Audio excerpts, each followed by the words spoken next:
اعوذ باللہ من الشیطان الرجیم بسم اللہ الرحمن الرحیم یا ایھا الذین آمنوا اے ایمان والو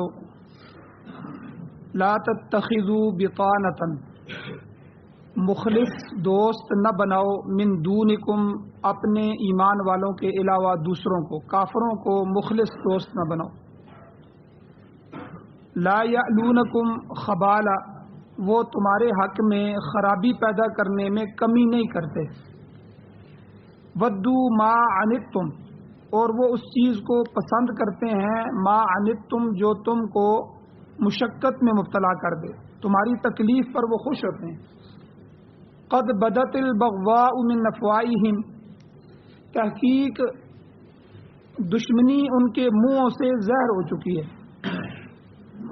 وما تخفی صدورہم اور جو کچھ ان کے سینے چھپا رہے ہیں اکبر وہ اس سے بھی زیادہ بڑا ہے، یعنی کبھی کبھار ان کے منہوں سے آپ کی دشمنی ایسے الفاظ ظاہر ہو جاتے ہیں، ورنہ ان کے سینے مسلمانوں کے بغض سے بھرے ہوئے ہیں۔ قد بینا لکم الآیات تحقیق ہم تمہارے لیے یہ آیتیں بیان کر دیتے ہیں، ان کنتم تعقلون اگر تم عقل رکھتے ہو۔ سورہ آل عمران کی آیت نمبر 118 آپ نے ترجمہ سنا۔ اس کی پہلے نمبر درس جو ہے وہ پچھلے بیان ہو چکا ہے، اور اس میں مخلص دوست جو اللہ تعالیٰ نے ایمان والوں کو مخاطب کر کے کہا کہ کافروں کو مخلص دوست نہ بناؤ۔ بطانہ کی مکمل تفسیر تشریح گزر چکی ہے، یعنی جگری دوست، رازدار اور خاص دوست، خاص الخاص کافروں کو دوست نہ بناؤ۔ اور اس کے شان نزول میں دو واقعات مفسرین اکرام نے ذکر فرمائے ہیں، وہ بھی پچھلے درس کے اندر گزر چکے ہیں کہ کس طرح حضور علیہ الصلوۃ والسلام نے اور اللہ تعالیٰ نے انصار کو اور ان لوگوں کو جو پہلے سے یہودیوں کے ساتھ تعلق رکھتے تھے مسلمان ہونے سے پہلے، ان کو اسلام لانے کے بعد اسلام نے منع کر دیا کہ اب آپ یہودیوں کو دوست نہیں بنا سکتے، ان کے ساتھ آپ تعلق نہیں رکھ سکتے۔ اور اسی طرح یہ بات بھی بیان ہوئی کہ لا یعلونکم خبالا، اللہ کہتے ہیں کہ وہ تمہارے درمیان تمہیں نقصان پہنچانے کے لیے کبھی بھی فساد برپا کرنے کے لیے کوئی کمی نہیں کریں گے۔ ہمیشہ خبال پر عربی میں فساد کو کہتے ہیں، ہمیشہ وہ فسادی ہیں، اور وہ ہمیشہ یہی چاہتے ہیں کہ مسلمان کبھی اس کو ترقی نصیب نہ ہو، یہ اوپر نہ جائے، ہمیشہ اس کو ذلیل کیا جائے، پستی میں چلے جائیں۔ تو اسی لیے یہ بات بھی بیان ہوئی تھی کہ اللہ تعالیٰ نے حضور علیہ الصلوۃ والسلام سے سورہ کافرون کے اندر واضح طور پر اعلان کروا دیا کہ کل یا ایھا الکافرون، اے میرے نبی آپ کافروں کو یہ باتیں کہہ دیں صاف صاف ستھری، لا اعبد ما تعبدون، جن بتوں کی یا جن چیزوں کی تم عبادت کرتے ہو، تم نے دنیا بھر میں جو معبود بنائے ہوئے ہیں، کوئی سورج کو پوج رہا ہے، کوئی چاند کو پوج رہا ہے، کوئی ہواؤں کو پوج رہا ہے، کوئی روشنی کو، کوئی آگ کا پجاری ہے، کوئی کس کو، تو میں ان سب کی عبادت نہیں کرتا جن کی تم عبادت کرتے ہو۔ میرا معبود صرف معبود حقیقی اللہ تعالیٰ کی ذات ہے۔ اور لکم دینکم ولی دین، تمہارا دین اپنا دین ہے، میرا اپنا دین ہے، تمہارا اپنا رستہ ہے، میرا اپنا رستہ ہے، تو میرا تو رستہ وہی ہے جو اللہ تعالیٰ نے میرے لیے پسند فرمایا ہے۔ تو حضور سے یہ اعلان کروائے گئے۔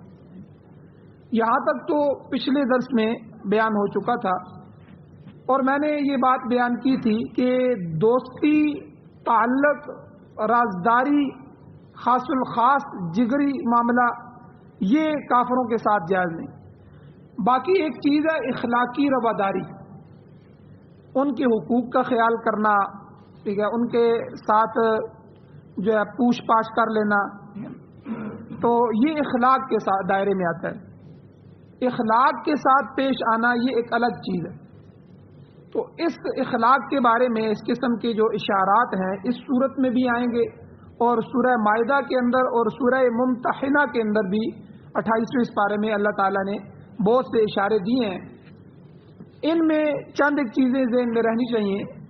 نمبر 1، اسلامی ملک کے اندر رہنے والے غیر مسلم ملک مسلمانوں کا ہو، جیسے پاکستان مسلمانوں کا ملک ہے، اس میں رہنے والے غیر مسلم بہت سے عیسائی ہیں، بہت سے یہاں ہندو بھی رہتے ہیں، بہت سے ایسے لوگ ہیں، تو سکھ بھی ہمارے ہاں ارد گرد رہتے ہیں. تو اسلامی ملک میں رہنے والے جو غیر مسلم ہیں اور وہ جزیہ ادا کر رہے ہیں، بعض لوگ ٹیکس کو جزیہ سمجھ لیتے ہیں. یاد رکھیں، ٹیکس جزیہ نہیں ہے. ٹیکس تو ایک ظالمانہ چیز ہے جو غیر مسلم اور مسلمان سب پر لاگو کی گئی ہے. تو یہ جزیہ ایک الگ چیز ہے کہ مسلمانوں کا ملک ہو، اس میں جو کافر رہ رہے ہیں ان سے سالانہ جزیہ لیا جاتا ہے. چونکہ یہاں اب کوئی ملک اسلام پر چل ہی نہیں رہا، اسلامی قانون ہی اس میں نہیں ہے، تو اس لیے یہ جزیے والی چیز بھی اب نہ سمجھ آتی ہے نہ موجود ہے. تو بہرحال اسلامی ملک میں رہنے والے غیر مسلم جو جزیہ ادا کر کے اسلامی قوانین کے تحت، ان کے ماتحت ہو کے زندگی گزار رہے ہیں، تو ایسے لوگوں کے لیے اسلام نے بڑی چھوٹ رکھی ہے. اب اسلامی قوانین کے ماتحت زندگی گزارنے کا مطلب یہ ہے کہ عام طور پر جو قوانین ہیں ان کی وہ پاسداری کرتے ہیں، لیکن انہیں اپنے مذہب پر کاربند رہنے کی مکمل آزادی ہوتی ہے. ہندو ہے تو وہ اپنا کام کرتا رہے، اپنی پوجا کرتا رہے، جو مرضی کرے، جو اس کے معاملات ہیں، تو اسلام اس کو نہیں روکتا. ان کا جو مذہب ہے وہ اس پر ان کو مکمل آزادی ہوتی ہے. ایسے لوگوں کو اسلام کے اندر ذمہ کہتے ہیں. ذمہ لوگ، ان کا ذمہ مسلم حکومت پر ہوتا ہے. تو ذمیوں کے حقوق کتنے زیادہ ہیں آپ اندازہ نہیں لگائیں گے کہ ایسے لوگوں کو اسلام نے کتنے حقوق دیے ہیں جو اسلامی ملک میں اسلام کی مان کے ان کے ماتحت رہ رہے ہیں، چاہے وہ اپنی عبادت کرتے رہیں، جو مرضی کرتے رہیں. ذمیوں کی مال، جان، عزت، آبرو اسی طرح محفوظ ہوتی ہے جس طرح مسلمانوں کی ہوتی ہے. گورنمنٹ کو اس کی حفاظت کرنا اسی طرح ضروری ہے، اور انہیں تمام بنیادی حقوق حاصل ہوتے ہیں. مذہبی آزادی تو ہوتی ہے، اس کے علاوہ ان کو کاروبار اور تجارت میں بھی آزادی حاصل ہوتی ہے. وہ اس ملک میں جہاں چاہیں کاروبار کر سکتے ہیں، ان کو آزادی ہے. بلکہ حدیث میں آتا ہے، حضور نبی کریم صلی اللہ علیہ وسلم نے ارشاد فرمایا کہ جو شخص کسی ذمی کو تنگ کرے گا، وہ ذمی رہ رہا ہے اور وہ جزیہ بھی دے رہا ہے سب کچھ، اور اسلامی حکومت کی مخالفت بھی نہیں کر رہا، تو اپنے بس وہ عبادت میں جس میں لگا ہوا ہے، تو حضور نے کیا فرمایا کہ جو شخص کسی ذمی کو تنگ کرے گا تو میں قیامت کے دن اس ذمی کی طرف سے خدا کے ہاں اس مسلمان سے جھگڑا کروں. آپ نے ذمیوں کے اتنے حقوق دیے ہیں. اس کے باوجود اسلام نے فرمایا کہ یہ تو اخلاقی رواداری ہے، ان سے دوستانہ تعلق آپ قائم نہیں کر سکتے. مخلص دوستی صرف اہل ایمان کے ساتھ ہوگی، کسی کافر کے ساتھ نہیں ہو سکتی. خصوصاً یہود و نصارہ کے متعلق تو خاص احتیاط کی ضرورت ہے. آگے اس صورت میں اس کا تذکرہ مزید وضاحت کے ساتھ آئے گا کہ وہ اسلام کے لیے کتنے بڑے نقصان دہ ثابت ہوئے. اب مولانا اعظم طارق صاحب شہید رحمہ اللہ یہ ایک ایسے رکن اسمبلی گزرے ہیں کہ یہ 4 دفعہ MPA اور 3 دفعہ MNA بنے ہیں، یعنی اتنے بڑے. تو چونکہ جنگ کے اندر تھے تو ان کا مخالف جو تھا وہ شیعہ تھا. تو چونکہ ان کی جماعت بنائی اس لیے گئی تھی سپاہ صحابہ کہ تاکہ صحابہ کرام کی جو ہے حفاظت کی جائے، اور شیعہ کے ہاں جو عقائد ہیں کہ وہ صحابہ کو نعوذ باللہ کافر کہتے ہیں، مرتد کہتے ہیں، اور اس کے علاوہ بہت ساری بکواسات کرتے ہیں، اس سے تحفظ کیا جائے صحابہ کرام. اب جب یہ MNA بنتے ہیں تو ظاہر بات ہے MNA پورے جہنگ کا یعنی پورے ضلع کا ذمہ دار ہوتا ہے، حاکم ہوتا ہے. اب اس کے ماتحت ظاہر بات ہے شیعہ بھی رہ رہے ہوتے ہیں، سارے رہ رہے ہوتے ہیں. اب دیکھیں صحابہ اکرام کی وجہ سے دشمنی الگ ہے، لیکن جب رعایا کی بات آتی ہے تو ایک واقعہ میں نے ایک ساتھی سے سنا. ایک دفعہ ایک شیعہ آیا اور اس نے کہا کہ بہت بڑا نامی گرامی شیعہ تھا وہاں کا، تو پتہ بھی تھا کہ یہ صحابہ دشمنی میں آگے آگے ہے. تو اس نے آ کے کہا جی آپ ہمارے MNA ہیں اور میرا یہ ایک مسئلہ ہے اس کو حل کیا جائے. تو مولانا پیدل جو ہے جوتی کے بغیر چل کے اس کے ساتھ گئے. تو کسی نے کہا کہ بھئی آپ جو ہے اس کے ساتھ چل کے اس کے مسئلے کے لیے جا رہے ہیں. تو انہوں نے کہا کہ میری ان سے کوئی دشمنی نہیں ہے، ذاتی دشمنی نہیں ہے، بلکہ میری دشمنی تو صحابہ کی وجہ سے. جو بھی آدمی صحابہ کو برا بھلا کہے گا ہم صحابہ کا تحفظ کریں گے، کیونکہ صحابہ اسلام کی بنیاد ہیں، اسلام کی جڑیں ہیں. تو اسلام صحابہ کا تحفظ اسلام کا تحفظ ہے، لیکن چونکہ یہ میری رعایا میں بھی ہے، میں یہاں کا ذمہ دار ہوں، اب اس کا مسئلہ میرا مسئلہ ہے، اس کی پریشانی میری پریشانی ہے۔ تو کوئی قرض کا مسئلہ تھا، کوئی آدمی دے نہیں رہا تھا، اور وہ ہے بھی سنیوں کی طرف سے تھا، تو حضرت وہاں اس کے پاس گئے اور اس کو ڈانٹا اور اس سے تاریخ طے کروائی کہ بھائی تو ان کے ساتھ اس طرح کیوں کر رہا ہے، اور معاملات طے کروا کے اور کہا کہ اس کو کہ بھائی اگر اس تاریخ کو یہ نہیں دے تو پھر آپ مجھے بتاؤ۔ یعنی آپ اندازہ لگائیں اسلام کے اندر اتنا انصاف ہے۔ تو کوئی بھی ذمہ، کوئی بھی کافر جو ہے اسلامی حکومت کے ماتحت رہ رہا ہے تو وہ اسلامی حکومت کا جو ہے ذمے میں آ جاتا ہے، اگر وہ جزیہ دے رہا ہے اور شرارت نہیں کر رہا۔ یہ مسئلہ تو ہو گیا اخلاقی رواداری کا۔ اب ایک اور بڑا سنگین مسئلہ ہے جو ہمارے ملک میں اور کئی اسلامی ممالک میں عرصہ دراز سے چل رہا ہے، اور یہ ساری جمہوریت کی خامیوں کی وجہ سے، کہ کلیدی اسامیوں پر، بڑی بڑی اسامیوں پر جو ہے غیر مسلموں کی تقرری، ان کو وہاں مقرر کر دینا۔ تو آپ اندازہ لگائیں یہ اسلام کے لیے اور اہل اسلام کے لیے کتنا نقصان دہ ہے۔ اللہ فرما رہے ہیں خود قرآن میں ان آیات میں لا یعلونکم خبالا، کہ یہ اسلام کو نقصان پہنچانے کا، تمہیں نقصان پہنچانے کا کوئی موقع ہاتھ سے جانے نہیں دیتے، لہذا کوئی راز کی بات ان تک نہیں پہنچنی چاہیے۔ ایسا کرنے سے مسلمانوں کی ترقی رک جائے گی اور ان کی ترقی میں رکاوٹ پیدا ہو جائے گی، اس لیے جو ہے یہ چیز نہ کرو۔ تو اسی لیے امام ابو بکر جساس رحمہ اللہ، بہت بڑے مفسر قرآن گزرے ہیں، وہ انہی آیات کے تحت یہ بات لکھتے ہیں کہ ان آیتوں سے یہ ثابت ہوتا ہے کسی غیر مسلم کو اسلامی ملک میں کسی کلیدی اور بڑے عہدے پر فائز نہیں کیا جائے گا، یہ شرعاً جائز نہیں ہے۔ نہ ہی غیر مسلم وزیر بنانا چاہیے، نہ ہی مشیر بنانا چاہیے، نہ ہی پارلیمنٹ کا ممبر منتخب ہونا چاہیے۔ جمہوریت میں تو ایسا درست ہے، چونکہ جمہوریت ہے ہی انگریز کا نظام، یہ تو ہمارا اسلامی نظام نہیں ہے، تو اس میں تو ویسے ہی ہے، لیکن اسلامی نقطۂ نظر سے یہ بات جائز نہیں ہے۔ اگر ہماری حکومت خاص اسلامی آ جائے تو اسلامی نقطۂ نظر میں اتنے بڑے بڑے عہدوں پر کوئی کافر نہیں بٹھایا جائے گا، کیونکہ یہ ملک کا مسئلہ ہے، یہ تو مسلمانوں کا مسئلہ ہے۔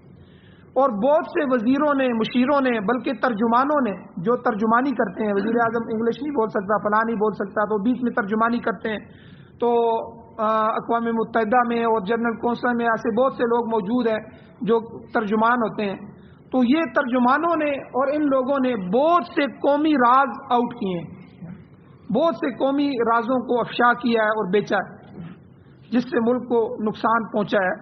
تو اس لیے مفسرین فرماتے ہیں کہ اسلامی نقطۂ نظر سے یہ جائز نہیں ہے کہ کسی عیسائی، یہودی، ہندو یا قادیانی کو وزیر یا مشیر بنایا جائے یا فوجوں کا کمانڈ دیا جائے، اس کو افواج کا کمانڈر بنایا جائے۔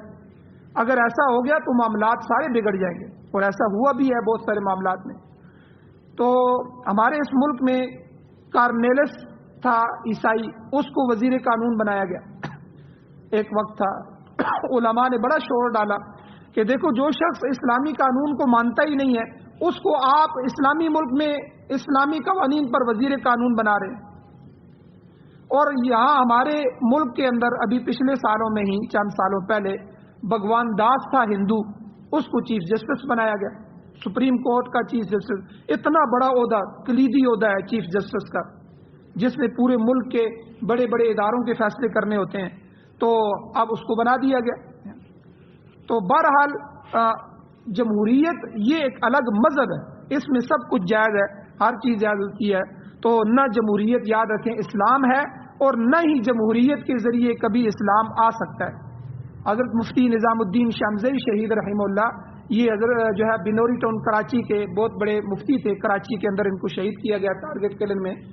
تو حضرت فرمایا کرتے تھے، حضرت کہتے تھے کہ جمہوریت کے راستے سے اسلام کو لانا یہ اسی طرح ہے کہ جس طرح اگر کپڑا ناپاک ہو جائے اور پیشاب کے ذریعے اس کو پاک کرنے کی کوشش کی جائے، اب پیشاب سے تو کپڑا اور ناپاک ہوگا۔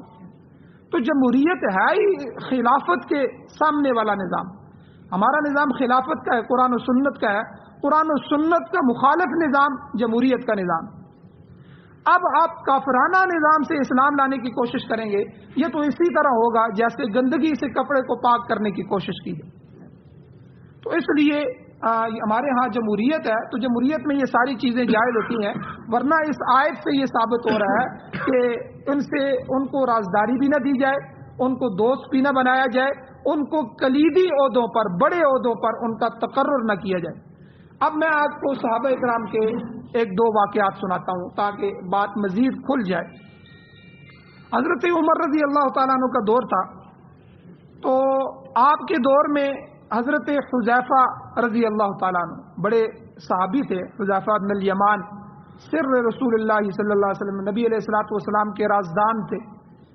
تو آپ نے اپنا کاتب ایک غیر مسلم کو مقرر کرنا چاہا کہ تم میرے لیے یہ چیزیں لکھ دیا کرو، تو کاتب مقرر کرنا چاہا، تو مگر جب بات حضرت عمر رضی اللہ تعالیٰ تک پہنچی تو آپ نے منع فرما دی۔ آپ نے فرمایا کہ جسے خدا نے دور کر دیا ہے تم اسے کیوں قریب کرتے ہو؟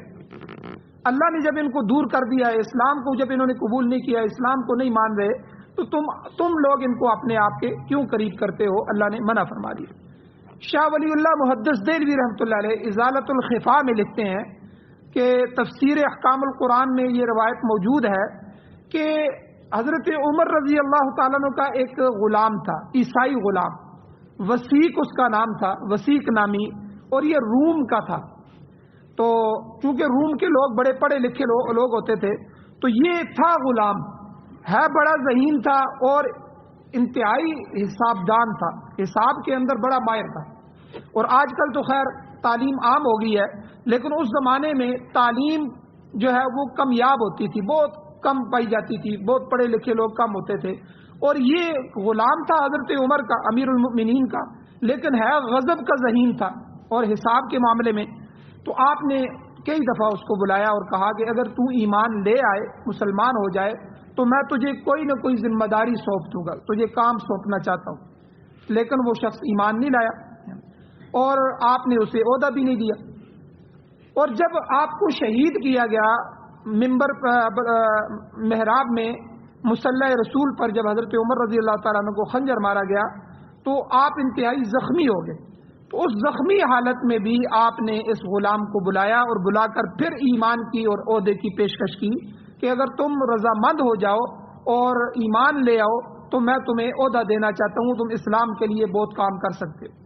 لیکن وہ نہ مانا، اس نے کہا جی نہیں، میں اپنے مذہب پر رہوں گا، میں آپ کا غلام ہوں۔ تو لیکن حضرت عمر رضی اللہ تعالیٰ نے اس کو پھر آزاد کر دیا، اچھا کہ تم جاؤ، پھر تم آزاد ہو۔ اب دیکھیں اس روایت سے دو چیزیں ثابت ہوتی ہیں۔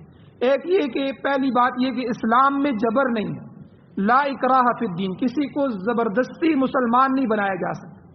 دیکھیں یہ حضرت عمر کا اور امیر المؤمنین کا، وقت کے وزیر اعظم سمجھ لیں، وقت کے حاکم کا، امیر المؤمنین کا غلام تھا، لیکن تھا غیر مسلم۔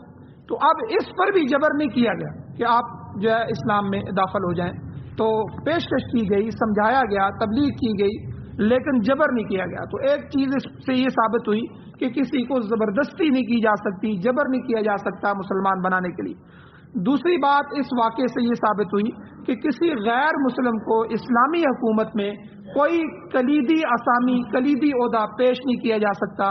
اگر ایسا ہوگا تو اسلام کو نقصان پہنچے گا، وہ گڑبڑ کریں گے، وہ آپ کے راز کو آؤٹ کریں گے۔ بہت ساری چیزیں جو ہے ان اداروں کے اندر وہ خفیہ رکھی جاتی ہیں، وہ خفیہ چیزیں خفیہ نہیں رہیں گی، یہ جو ہے وہ چیزیں آؤٹ کر دیں گے۔ تو اللہ تعالیٰ نے اسی بات کو ان آیتوں میں بیان فرمایا۔ غیر مسلموں کی ایک اور خصلت بھی اللہ نے بیان فرمائی۔ اللہ کہتے ہیں وَدُّوا مَا عَنِتُّمْ، وہ لوگ تمہاری مشقت کو پسند کرتے ہیں۔ دیکھو اللہ نے 1400 سال پہلے بات کہہ دی۔ دوسرے مقام پر قرآن میں اللہ نے فرمایا وَلَوْ شَاءَ اللَّهُ لَأَعْنَتَكُمْ، کہ اگر اللہ تعالیٰ چاہتا تو تمہیں مشقت میں مبتلا کر دیتا۔ تو ان کی دلی خواہش یہی ہوتی ہے کہ مسلمان مصیبت میں گرفتار ہو جائے۔ اور آگے اللہ کہتے ہیں دیکھو قد بدت البغضاء من افواہہم، کہ ان کی اسلام دشمنی بعض اوقات ان کی زبانوں پر بھی آ جاتی ہے۔ وہ لاکھ کوشش کریں کہ ان کی اسلام کے ساتھ دشمنی مخفی رہے، مگر پھر بھی وہ کوئی نہ کوئی بات منہ سے ان کے ایسے نکل جاتی ہے جو ان کی اندرونی خباثت کا مظہر ہوتی ہے، اندرونی خباثت کو بتا رہی ہوتی ہے۔ آپ دیکھیں یہ جو 2001 میں جنگ شروع کی گئی، اب بش نے کھڑے ہو کے اعلان کیا، اب وہ یہ بھی کہہ سکتا تھا کہ ہم دہشت گردوں کے خلاف لڑ رہے ہیں. انہوں نے ایک پروگرام بنایا اور پوری دنیا کو اس پہ جمع کرنے کی کوشش کی، لیکن اس نے کہا کہ دی کروسڈ وار، یہ صلیبی جنگوں کا آغاز ہے. صلیبی جنگ اس کو کہتے ہیں کہ عیسائیت کی اسلام کے ساتھ جنگ. اس سے پہلے تاریخ میں کئی جنگیں ہو گئی ہیں. سلطان صلاح الدین ایوبی کی جو جنگ رہی ہے، لمبا عرصہ جنگ، وہ بھی اسلام کی عیسائیوں کے ساتھ جنگ رہی ہے. اور اسی طرح کئی موقعوں پر جو ہے اللہ نے عیسائیوں کو شکست دی ہے. تو یہ جنگ جو ہوئی ہے یہ بھی اسی کی زبان سے نکل گیا یہ لفظ کہ یہ صلیبی جنگیں ہو رہی ہیں. یہ کوئی عام جنگیں نہیں ہیں، بلکہ ہم نے اسلام کو ختم کرنا ہے. پوری دنیا نے فیصلہ کرنا ہے کون کس کے ساتھ کھڑا ہے. تو گویا کہ مجاہدین کو دہشت گرد کہہ کے کہا گیا کہ جو دہشت گردوں کے ساتھ کھڑا ہے وہ ہمیں بتا دے، جو ہمارے ساتھ کھڑا ہے ہمیں بتا دے، واضح بتائے. تو یہ بات ان کے منہ سے نکل گئی. اسی طرح 1971 میں جب ہمارے اس پاکستان کے دو ٹکڑے ہوئے، مشرقی پاکستان بنگلہ دیش ہم سے الگ ہو گیا، تو اندرا گاندھی جو تھا یہ انتہائی معتدل آدمی سمجھا جاتا تھا. جی مسلمانوں کا بڑا خیر خواہ ہے، یہ بہت اچھا ہے. تو اس کی زبان سے یہ بات نکل گئی. اس نے کہا کہ ہم نے ہندوستان پر مسلمانوں کی جو 1000 سالہ حکومت تھی اس کا بدلہ آج لے لیا. یعنی 1000 سال جو ہے مسلمانوں نے ہندوستان پر حکومت کی تھی، تو یہ ہندوؤں کو بڑی تکلیف تھی. تو اندرا گاندھی نے یہ الفاظ کہے تھے کہ وہ جو 1000 سال ہے آج پاکستان کو 2 لخت کر کے اس کو جدا کر کے ہم نے یہ بدلہ لے لیا. اسی طرح انگریز ہیں، عیسائی ہیں، امریکی ہیں، ہندو ہیں، یہود ہیں، یہ ہمیشہ مسلمانوں کے بدخواہ رہے ہیں اور اس دشمنی کا اظہار ان کی زبانوں سے وقتاً فوقتاً ہوتا رہتا ہے. تو یہ لوگ آپ دیکھ لیں قرآن پاک اور حضور نبی کریم صلی اللہ علیہ وسلم کی توہین کا کوئی موقع نہیں چھوڑتے ہاتھ سے. کتنی دفعہ انہوں نے حضور علیہ الصلوۃ والسلام کے کارٹون شائع کیے، نعوذ باللہ، اس کے مقابلے کروائے، اور کئی کتابیں لکھی گئیں جس میں اسلام کی اور حضور کی توہین کی گئی. اسی طرح ایک انگریز نے یہاں تک بکواسات کی کہ مسلمانوں کے آخری نبی تو بادشاہ تھے، وہ تو لونڈیوں کے ساتھ کھیلتے رہتے تھے، نعوذ باللہ. یعنی اتنے بدبخت لوگ ہیں. اور ایک اور انگریز نے جو ہے، اللہ معاف کرے یہ واقعات بیان کرنے کا مقصد یہ ہے، یعنی ان کے اندر کی دشمنی دیکھیں، ورنہ یہ تو انتہائی توہین والے واقعات ہیں. اس انگریز نے 40 سال 50 سال پہلے اس کا ایک کتا تھا، اس کا نام اس نے احمد رکھا ہوا تھا، نعوذ باللہ. اور اس پر پوری دنیا میں احتجاج بھی ہوا. مسلمانوں نے اپنے زمانے میں 50 سال پہلے احتجاج بھی کیا تھا کہ یہ انگریز جو کر رہا ہے یہ ہمارے نبی کی توہین ہے. اور اسی طرح تاکہ مسلمانوں کو ذہنی تکلیف پہنچائی جائے. تو ایک اور بدبخت تھا، اس نے حضرت علی رضی اللہ تعالیٰ عنہ کے متعلق لنگور کا لفظ استعمال کیا. تو بہرحال یہ جو باتیں ہیں یہ اللہ تعالیٰ ان کو آیات میں بیان کر رہے ہیں کہ یہ تمہارے دوست نہیں ہو سکتے، اس لیے غیر مسلموں سے قرآن نے دوستی سے منع فرما دیا. اور ان لوگوں نے قرآن پاک کے متعلق بھی اپنی خباثت کا جگہ جگہ اظہار کیا ہے. کسی نے اس کو رجت پسندانہ کتاب کہا ہے، کسی نے کیا کہا ہے. بلکہ ملکہ وکٹوریہ کا جو زمانہ تھا اس میں ایک وزیر اعظم تھا گلیڈ سٹون، یہ انگریز وزیر اعظم تھا. اس نے قرآن پاک کو ہاتھ میں لے کر ٹھیک ہے اسمبلی میں کہا تھا کہ دیکھو جب تک یہ کتاب موجود ہے دنیا مہذب نہیں ہو سکتی، لہذا ہمیں سب سے پہلے اس کتاب کو قرآن کو ختم کرنا ہوگا، نعوذ باللہ. اور اسی طرح متحدہ ہندوستان جب تھا، پاکستان نہیں بنا تھا، اس میں جو صوبہ جات تھے، صوبہ جات کا جو گورنر تھا سر ولیم میور، تو وہ صرف عیسائی نہیں تھا بلکہ ان کا بڑا پادری بھی تھا. اس نے کہا تھا کہ انسانیت کی دشمن جو ہے وہ 2 چیزیں ہیں، ایک محمد کا قرآن اور دوسرا محمد کی تلوار. تو یعنی جس سے وہ جہاد کرتے ہیں، تو اس لیے ہمیں ان دونوں کو ختم کرنا ہو، نعوذ باللہ. تو بہرحال یہ وہ ساری چیزیں ہیں کہ جو ان کی منہ سے کبھی کبھی نکل جاتی ہیں. تو اللہ تعالیٰ کہتے ہیں قد بدت البغضاء من افواہہم، ان کے منہوں سے یہ تمہاری دشمنی کبھی کبھی نکلتی ہے. اللہ آگے کہتے ہیں وما تخفی صدورہم اکبر، جو ان کے سینوں میں تمہاری دشمنی چھپی ہوئی ہے یہ اس سے بھی زیادہ ہے. جو کچھ ان کے دلوں میں غلاظتیں ہیں وہ اس سے بڑھ کر ہے، اس لیے تمہیں خبردار رہنا چاہیے، کوئی راز کی بات ان تک نہیں پہنچنی چاہیے. اللہ تعالیٰ نے فرمایا قد بینا لکم الآیات، ہم نے اپنی نشانیاں اور احکام کھول کھول کر تمہارے سامنے بیان کر دیے ہیں. ان کنتم تعقلون، اگر تم عقل اور شعور رکھتے ہو. تو ان پر سختی سے عمل پیرا ہو جاؤ. اگر اس کے باوجود تم غیر مسلموں پر اعتماد کرو گے، ان سے مشورے لوگے، ان کو اپنے ملک کے وزیر اور مشیر بناؤ گے، بڑے بڑے عہدوں پر فائز کرو گے، تو پھر تمہیں جو قومی نقصان ہوگا، جو تمہاری قوم اور ملک کے نقصان ہوں گے، پھر اللہ ذمہ دار نہیں ہے، اس کے ذمہ دار بھی تم خود ہوگے. اللہ نے تو تمہیں یہ بات سمجھا دی ہے. تو آج آپ دیکھیں ہمارا پاکستان تقریباً جو ہے اس کے فیصلے وہاں سے ہوتے ہیں. اب یہ بات تو کھل کے سامنے آ گئی ہے کہ ہمارا بجٹ وہاں سے طے ہوتا ہے. ٹھیک ہے، ہم نے کتنے قرضے لینے ہیں، کون سی چیز چلانی ہے، کون سی چیز نہیں چلانی، یہ سب وہاں سے طے ہوتا ہے. اور اب جو ہمارا جو ہے ملکی بینک ہے، تو ملکی بینک کو بھی جو ہے وہ ان کے حوالے کر دیا گیا. تو یعنی یہ سب کچھ جو ہو رہا ہے یہ کس وجہ سے ہو رہا ہے کہ ہم آپس میں جو ہے اسلام اور قرآن کو دستور بنانے کی بجائے ان کے پاس جاتے ہیں، ان کے سامنے اپنے راز رکھتے ہیں، اور وہ تو ہے ہی ہمارے دشمن. تو بہرحال اللہ تعالیٰ نے یہ چیزیں ان آیات میں واضح طور پر بیان فرما دی ہیں. اللہ جل شانہ سے دعا ہے اللہ ہمیں عمل کی توفیق عطا فرمائے. آمین. الحمدللہ رب العالمین والعاقبۃ للمتقین والصلاۃ والسلام علی رسولہ النبی الامی الکریم. یا اللہ ہماری کمیوں کوتاہیوں کو معاف فرمائیے، درگزر فرمائیے. یا اللہ یہود و نصارہ، ہنود اور جتنے بھی یا اللہ کافر ہیں ان کے فتنوں سے ہمیں محفوظ فرمائیے. قرب قیامت کے جو فتنے ہیں یا اللہ ان سب سے ہمیں محفوظ فرمائیے. یا اللہ منافقین کے فتنوں سے حفاظت فرمائیے. یا اللہ ہمارے ملک کی حفاظت فرمائیے، اس کے چپے چپے کی حفاظت فرمائیے. یا اللہ یہاں ہمیں اسلامی حکومت نصیب فرمائیے، قرآن و سنت کی بالادستی نصیب فرمائیے. یا اللہ جمہوریت سمیت دنیا میں جتنے باطل اور کفری نظام، طاغوتی نظام کام کر رہے ہیں، یا اللہ ان سب کو ختم فرمائیے. یا اللہ اپنے نبی کا فرمان اور اپنا قرآن بطور آئین ہمیں بطور دستور ہمیں نصیب فرمائیے. یا اللہ جو بیمار ہیں ان کو شفا عطا فرمائیے، جو ایمان کی حالت سے اس دنیا سے جا چکے ہیں یا اللہ ان سب کی بخشش فرمائیے. یا اللہ ہماری اور ہماری اولادوں کی ایمان کی حفاظت فرمائیے. صلی اللہ تعالی علی خیر خلقہ محمد و آلہ و اصحابہ اجمعین برحمتک یا ارحم الراحمین.